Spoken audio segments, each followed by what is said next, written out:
ఓవైపు ఐపీఎల్ ఉర్రూతలూగిస్తోంది. అభిమానులకు కావలసినంత కిక్కిస్తోంది. మరోవైపు సన్ రైజర్స్ హైదరాబాద్, హెచ్సీఏ మధ్య వివాదం అంటూ ప్రచారం జరుగుతోంది. హైదరాబాద్ను వదిలేస్తామని సన్ రైజర్స్ హైదరాబాద్ ఆవేదన వ్యక్తం చేసినట్టుగా కథనాలొస్తున్నాయి. సోషల్ మీడియాలోనూ ఇదే అంశంపై హాట్గా డిబేట్ నడుస్తోంది.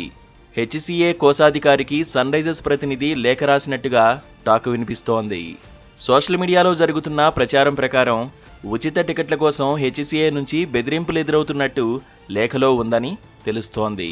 బ్లాక్మెయిలింగ్ కారణంగానే తీవ్ర ఆందోళనతో లేఖ రాసినట్టుగాను ప్రచారం జరుగుతోంది. 12 సంవత్సరాలుగా హెచ్సీఏతో కలిసి పనిచేస్తున్నామని లేఖలో ప్రస్తావించినట్టు తెలుస్తోంది. అయితే గత 2 సీజన్ల నుంచి వేధింపులు ఎదురవుతున్నాయని ఎస్ఆర్హెచ్ వాపోయినట్టుగాను కథనాలొస్తున్నాయి.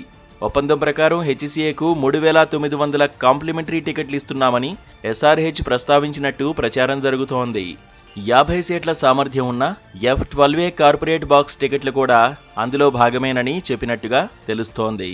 అయితే F12A బాక్స్ టికెట్లు 30 మాత్రమే అని చెబుతూ మరో 20 టికెట్లు ఎక్స్ట్రా కేటాయించాలని అడిగినట్టుగా ఎస్ఆర్హెచ్ రాసిన లేఖలో ప్రస్తావించినట్టు ప్రచారం జరుగుతోంది.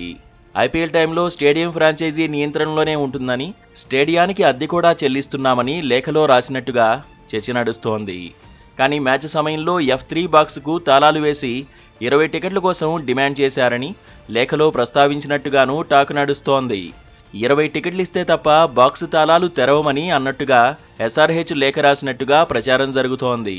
ఉప్పల్లో సన్ రైజర్స్ హైదరాబాద్ మ్యాచ్లాడడం ఇష్టం లేదేమో అని ఎస్ఆర్హెచ్ ఆవేదన వ్యక్తం చేసినట్టుగా కథనాలొస్తున్నాయి. అపెక్స్ కౌన్సిల్తో చర్చలకు ఏర్పాటు చేయాలని ఎస్ఆర్హెచ్ కోరిందనే ప్రచారం ఉంది.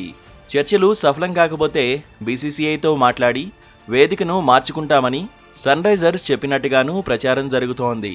హెచ్సీఏ వర్సెస్ ఎస్ఆర్హెచ్ అంటూ జరుగుతున్న ఈ ప్రచారంపై హైదరాబాద్ క్రికెట్ అసోసియేషన్ రియాక్ట్ అయింది. ఎస్ఆర్హెచ్ యాజమాన్యం నుంచి హెచ్సీఏకు ఎలాంటి ఈమెయిల్స్ రాలేదని స్పష్టం చేసింది.